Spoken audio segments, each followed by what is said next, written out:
Hello, everyone. Can you guys hear me okay? Yes, Yes, ma'am. ma'am. Excellent. Excellent. Welcome to Wolverines for Life, done virtually. And thank you all for coming on today and being part of the panel interviews. This session, we're going to be discussing living donation and the ins and outs of that. There's quite a few of you on the call today. So I'd like for those of you that are panelists to go ahead and introduce yourself and just tell us maybe a 2 or 3 minute version of your story.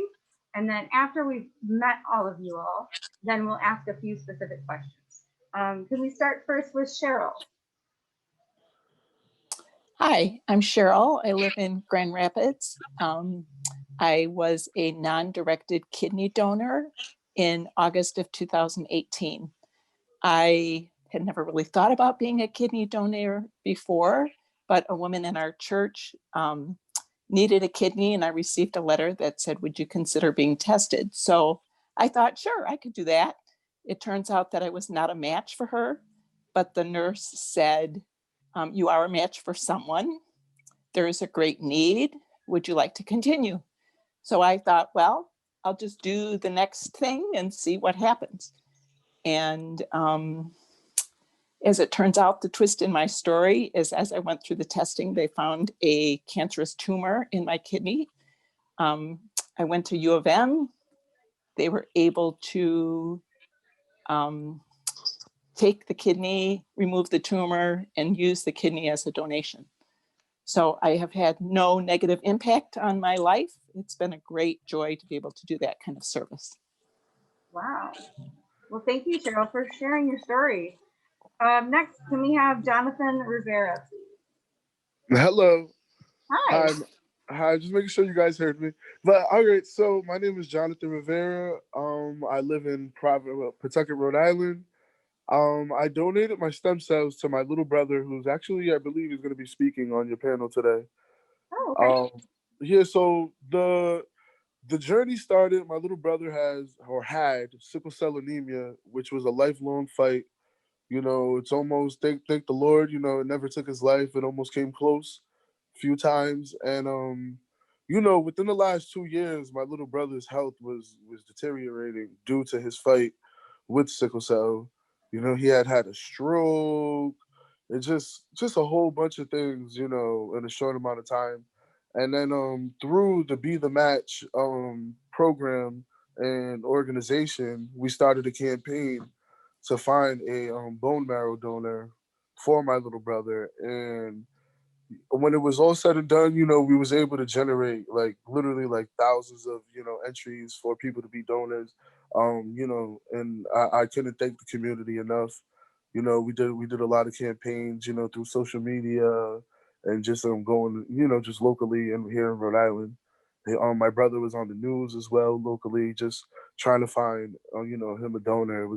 It literally was like a matter of life and death. And after it was all said and done, he had three donors. He was lucky to have three recipients to be a donor. One was actually out in Europe, in England, and that was the first person that they chose. And unfortunately, the donation didn't take. So then, and that was in September of last year. And then after that, the team over there in Boston, because that's where he got his donation, they just went, in the hyperdrive and got, they contacted his other two donors, which just so happened to be me, his older brother, and my cousin, who lived in New York. And what ended up happening is they ended up using me, and for a week, I got Granix, a Granix shot, which basically puts your bones and your bone marrow into hyperdrive. And then for after the fifth day, they took my bone, the stem cells, and they donated it to my brother. And as of last month, it has been a full year. My little brother has been sickle cell free. Oh, that's awesome. Awesome. Jonathan, how old was your brother when this happened? So he is 29 now, so he was 28 when he got the stem cell donation from me. Excellent. And next, can we hear from Jonathan Pappas, please? Hopefully I'm not butchering you all's names. If I am, please correct me. Can everyone hear me? Yeah. Hi. Okay. Hello. My name is Jonathan Pappas.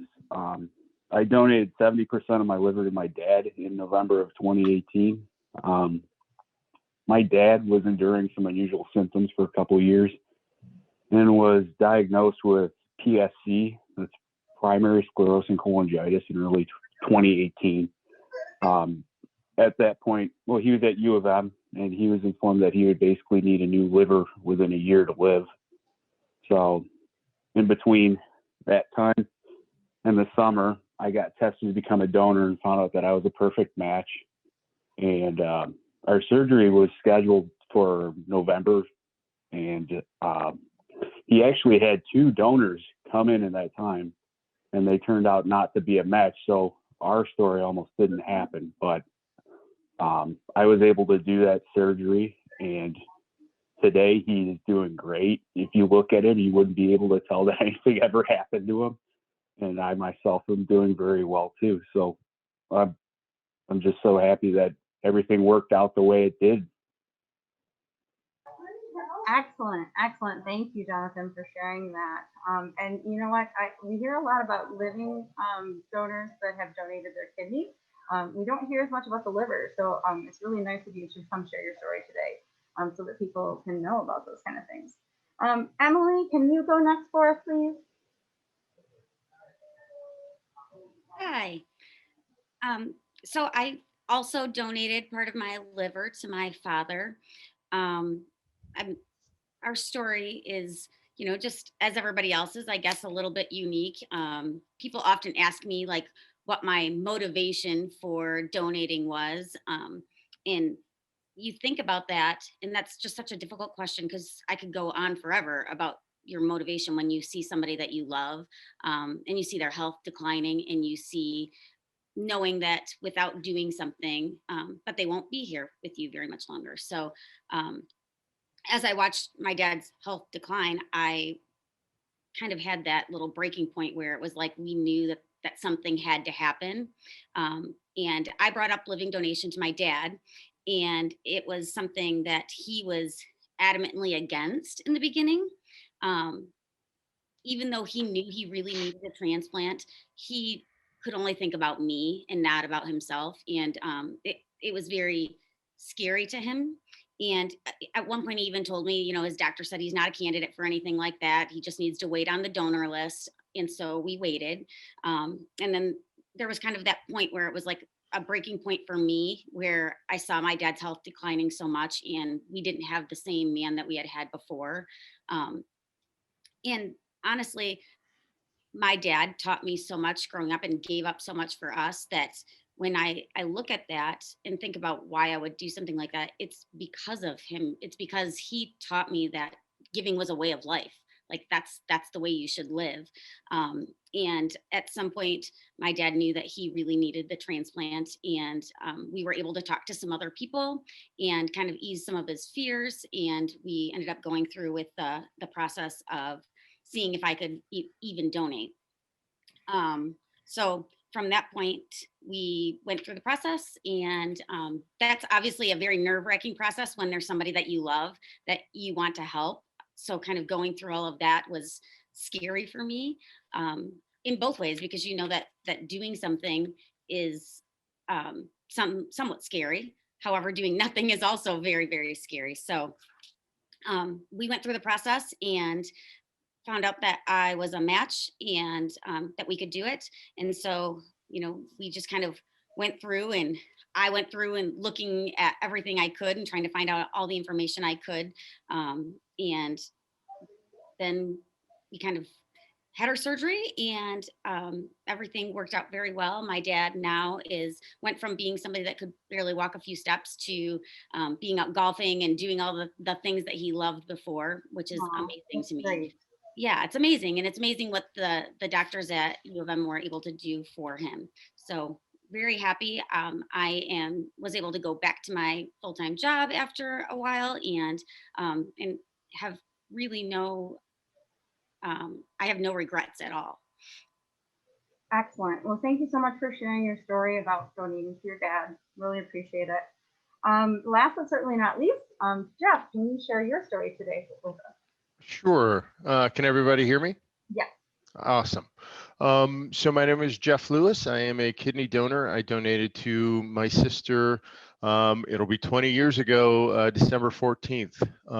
My sister was a type 1 diabetic, and I very carefully use the word was, referring to her diabetes, and I'll explain why in just a second. You know, the story to, or the similarity to Emily's story is very similar. She had been, since I think she was diagnosed at 7 as a type 1 diabetic, struggled with it all of her life. And we had the world's worst family meeting. We went out to lunch with my mother, my brother-in-law, my sister, and myself. And that's when she told us her kidneys were failing, and it had been a problem for quite some time. But she'd been soldiering on, and kind of suffering in silence. But it was at a point where a donation or a transplant was her best option. She did go on peritoneal dialysis for about not quite a year, I think, prior to the surgery, just to, during the time that it took to get her ready for the surgery. In that time, I was tested to make sure we were a match, and we were a near perfect match. Similar to Emily, my sister tried to talk me out of it. She's 7 years my senior. She's always, to this day, I call her my big sister, even though she looks me in the chest. She's always been that protective big sister. And she was being that protective big sister throughout the whole process. And I really had to kind of, hey, I can do this. I'll be okay. The odd part was that I wasn't really sure. I kind of knew in the back of my head that, the kidneys were a redundant system, that we had two and we would live just fine with one, but I had to do some of my own research. Some of it was done online, and you get some really interesting results when you search for that online. Through that, I discovered that I would be just fine. And 20 years on, I'm happy to say I'm much healthier than I was even before that, just because I'm very aware of my own health, and that process had a lot to do with it. My sister, after receiving the kidney from me, then I think it was about 18 months later, she also got a pancreas transplant as well, to extend the life of my kidney. I say mine like it's still mine, of the kidney. And that is why I say she was a diabetic. She is no longer a diabetic because of that pancreas transplant. She still keeps an eye on her sugar, but at the same time, she is not a diabetic, and she's doing well. We're both doing well. We're celebrating our 20th kidneyversary coming up next month. So. Oh, that's so great! Thank you so much for sharing that story. Mm-hmm. Thank you all of our guests today, really for sharing your stories, for helping during this awkward time when we have to do things over Zoom. But this way we still all get to hear the stories, see each other a little bit. And I'm sorry if you guys hear some background noise, and we have some glitches here and there, and I appreciate your patience. So I just want to ask a general question to all of you. What advice would you give to someone that's considering being a living donor? And any of you can start. I could start. Okay. I would say that having a support system in place prior to the donation is key. Knowing who is going to be taking care of you, who's going to be helping you with, errands, chores around the house, getting your medicine, getting you to appointments. That's really helpful. You need to have those things in place in order to go through with the procedure or the donation of any sort, liver or kidney donation. I think that, I couldn't be more grateful for my my now wife and my mom for taking care of my dad and I in the same house and getting us from place to place. I thought, you know, I couldn't have done it without them. So that's what I have to say to anyone who's considering a donation of that sort. This is Cheryl. Can you hear me? Yes, thank you, Cheryl. My suggestion, when I started this process, when I became aware of the need, I didn't set out to say, well, I'm going to be a kidney donor. I set out to just do the next thing. And that's the way I approached it. I went from one test and they would give me the results. Do you want to continue? And I said, yes. None of the tests were difficult or painful. And so I just went about doing the next right thing. And the further I got in the process, the more I learned and the more I was convinced that this was something that I wanted to do. And I just had to wait and see what the outcome was. So I just let the process unfold. It took a whole year from the time I started until the time I donated. But it was a great process. Thanks. Excellent. Thank you, Cheryl. Yes, I would like to build on what the first person said about the donation. You know, if you plan on donating, you know, not everybody's as fortunate to have a good support system around you, but you know, I did my donation at Dana-Farber, the Cancer Institute here in Boston, Massachusetts. And, you know, they set me up great. They took care of all my needs. But if it wasn't for my friends and family and the women in my life, you know, during that time, Lord knows, I probably wouldn't have made it through. And mind you, this was for my little brother. So like, you know, doing this donation, I didn't feel like it wasn't even an option for me. Like, I just felt like my God-given duty as an older brother was, you know, to make sure I saw that through. And I went from, you know, taking a shuttle and walking into Dana-Farber myself to by the 5th day, my mother, thank God for my mother, who's half my size, you know, she had to wheelchair me into the facility. And I couldn't be more, you know, grateful enough. You know, the woman of my life, she worked, you know, 40 plus hours that week and drove up to Boston just to be with me. So, you know, and it's just little things like that that got me through the actual the donation process. You know, make sure you have a good you know, support system.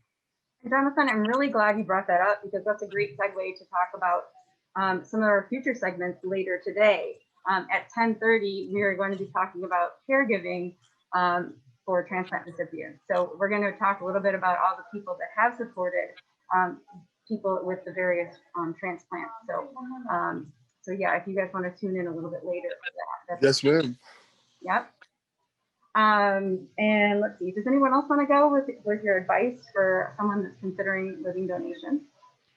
Yeah, the final piece, you know, absolutely make sure you have your support system there. The other piece of it too is do your research and prepare, and asking questions about what's it going to be like afterwards. You know, I think I asked my doctor some really goofy questions just based on what I'd seen online. I actually had a couple of doctors laughing. Is that, look, you know, that doesn't happen. That, you know, get offline and stop reading that stuff. So that doesn't happen. But ask those questions if for no other reason you can set that aside and say, okay, this doesn't happen. You understand too when you're in a health system, what is acceptable, what isn't acceptable. The other piece of it too, you know, and I was hearing Jonathan, I think it was, that was saying that he felt there was a certain duty that he to do what he had to do, and I felt the same way about my sister. You know, she's done quite a bit for me. I feel like I owe it to her. She did not want me to feel that way. Well, are going to make me cry, just so you know. At least the mask is going to cover that, but you know, I'm very teary-eyed over here. You know, I think when Emily was talking about her dad too, I was like, yep. I had to fan myself over here. Yeah, and it's and that's the other piece. It's an emotional time. I mean, because you know, I'm sure we all felt this fear for our loved one You know, I'm watching my sister. My sister was running a company at the time. She had 25 employees she was worried about, more so than she was doing herself. I watched her in her office doing a transfer when she was doing peritoneal dialysis in her office while she's still working. And you know, that was just amazing to me. She was so, and as she has been throughout her life, she's been so inspiring. The challenge with that is that the other side of that emotional coin is that she doesn't want me to feel obligated. One of the things that you will find out as you go through the process is that from the position, certainly at University of Michigan Hospital, they feel that they have two patients, not just one, not one patient and spare parts. They have two patients whose outcome is very, very important. And my questions, my well-being is just as important.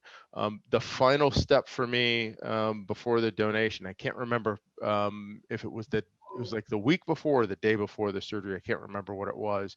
It was just the final set of tests, and it's, you know, doctors looking in my eyes and ears and throat and stuff like that. And my big sister, being my big sister, is in the room with me like my mom would be if I was 5. And the physician's assistant who was doing the examination thought that was a little weird. And in hindsight, it was indeed a little weird. But so he said, okay, for the next set of tests, Jeff, I need you to take your clothes off. So Jackie, I need you to step out. She stepped out of the room, and he said, never mind, leave your clothes on. I didn't need to look at anything. I just wanted her out of the room. And he said, if you're feeling any pressure whatsoever, let me know. And you just became too sick to donate. Aw. And that drove that view home, that I was that important patient to the hospital. And so at the end of the day, remember that you're just as important. And if you have questions, if you're scared, you're not alone. I had never spent the night in a hospital before this. I had, you know, been to the emergency room more times than I can count, but never spent the night in a hospital. I was terrified of that. There's lots of beeping. Pardon? There's lots of beeping. Yeah, exactly. To the point that you can't sleep. and as soon as you come out of surgery, the nurses are going to come in every hour on the hour, put the stupid cuff on, and take your blood pressure and your vitals and wake you up. It's the worst place to go for a good night's sleep. So. Well, thank you so much for sharing your story. Really appreciate that. Mm-hmm. Did Jonathan, Rivera, or Emily want to share any advice to people considering living donation? Sure. My advice is a lot like everybody else and what everyone else has already said. Start by getting as educated as you can. Ask lots of questions. If you can, talk to someone who has been through it or knows or can give you more of that personal experience, so that you can kind of make sure that you're understanding all of your physical and emotional consequences that come with donating. And I think just knowing that it won't be easy, it's not always easy, but no matter what happens, that you went into it to make a difference. You went into it to give someone a chance that might not have been possible without it. And just every day is a new day.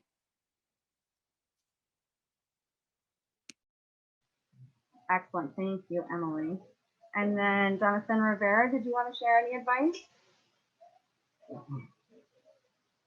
Yeah, I actually already did speak Oh, I'm on sorry. that. No worries. Was it? I'm missing someone, I thought, but maybe I'm not. Maybe you all spoke. Maybe I just mischecked my little dots and things.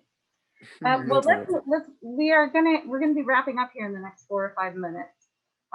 So I was thinking that of asking 2 questions. One to Cheryl about her non-directed kidney, and just to find out if she had the opportunity, if she wanted to meet or learn about the recipient, and if that happened at all. Right. I have not met my recipient. I left it up to that person to contact me. It was a possibility. I was open to it, but I have not heard. The only thing I have heard is that she is doing well. Excellent. Yeah. Well, And it's a very go tough ahead. thing. So I really appreciate that you're understanding in the matter, because I know from, for instance, the transplant games that happen here in America, when the donor families come out and the living donors, everybody's, you know, on their feet and in tears, because they're just so thankful. So it's a very emotional thing for a lot of people. I can say as a non-directed donor, not knowing the person, that I feel like I got a gift from giving. It's hard for me to explain, but it just has just filled me up to be able to do that for somebody. Doesn't matter who it was. Thank you, Cheryl. You're very sweet. I hope to one day meet you, you know, after this whole COVID thing blows over. Actually, I'd like to meet all of you. And then, let's see, I have one other question.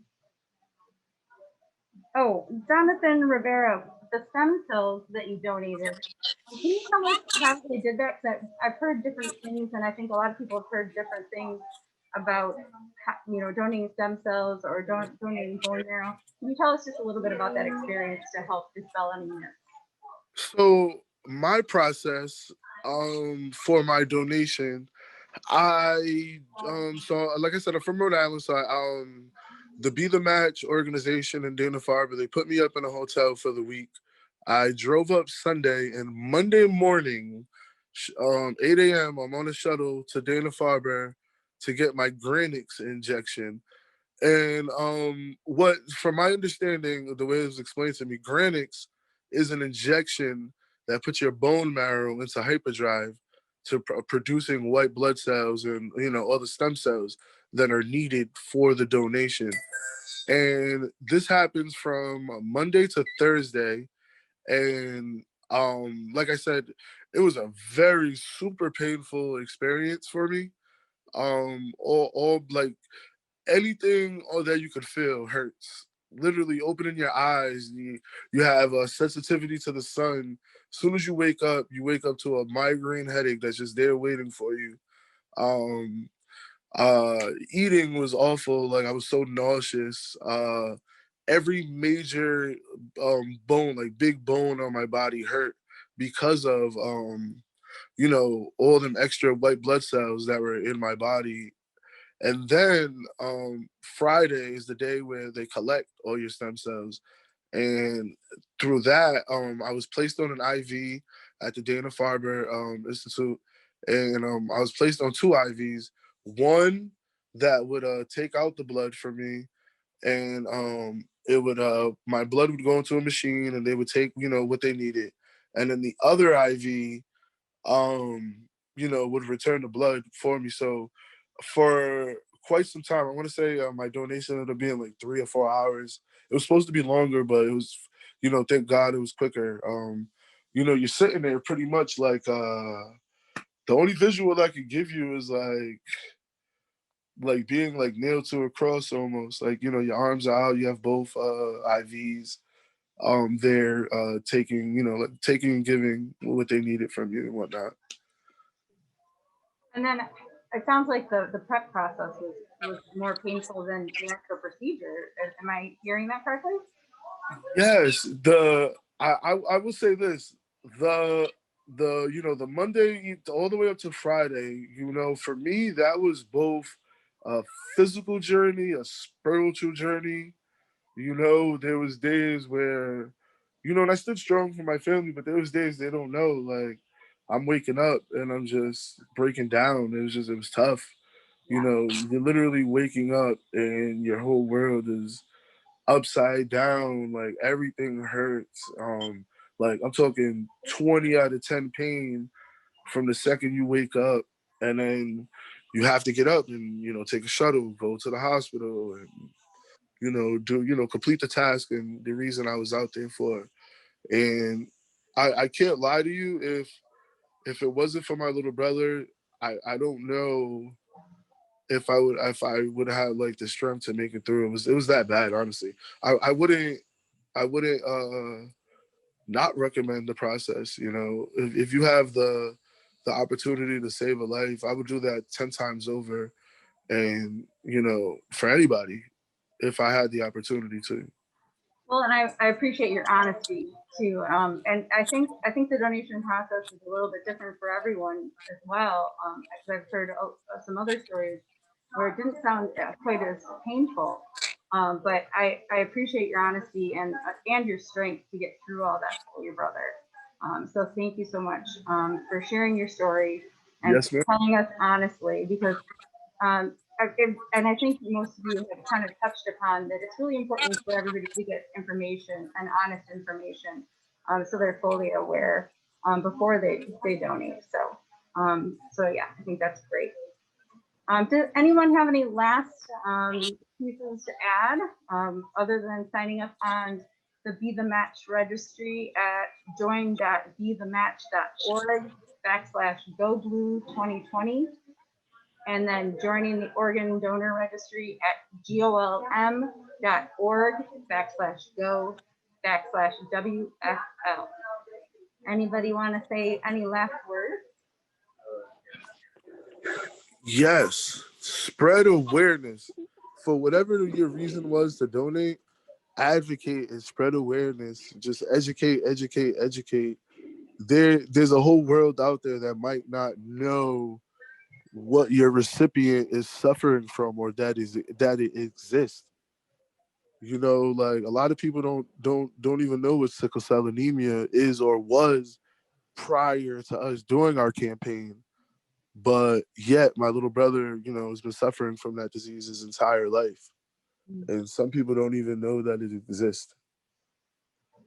The other thing I wanted to mention before we depart today is I briefly mentioned the Transplant Games of America, but living donors can compete in the games.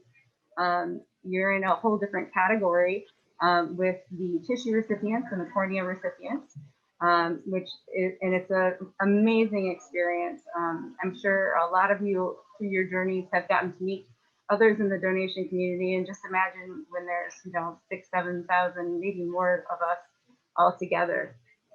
It's a little bit hard to imagine right now because we're going through COVID, but the games that we're supposed to do this year are postponed until next year. So if you guys are interested, visit Team Michigan's Facebook page, and there's a little info button that you can click, and they'll send you info about it.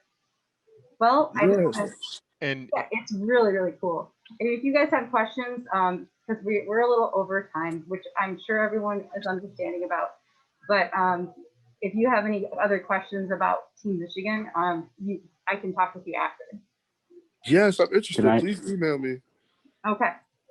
Can I just add one last thing real quick? Of course, go ahead. If we can donate, you can too.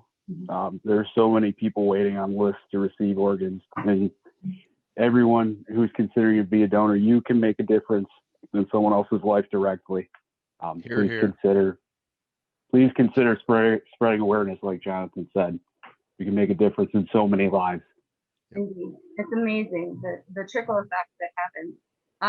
Another thing is in Virginia is where the organ procurement, I'm forgetting the name right now, but it's where the whole list is contained, and they have a donor tribute there, and they have a drip of water, and they talk about the ripple effect of the donation and how that affects all these different lives. So it's life-saving, and it's life-changing for the people that love that person. Well, thank you all so much for joining us today, and our first little Zoom call for Wolverines for Life this year. And I really appreciate you all sharing your stories, and I hope you guys tune in a little bit more later to hear some of the other stories that we're going to talk about. Have a great day, everybody. Thanks, Jen. See you in the Meadowlands in July. Thanks so much. Thank Bye-bye. you. Bye-bye.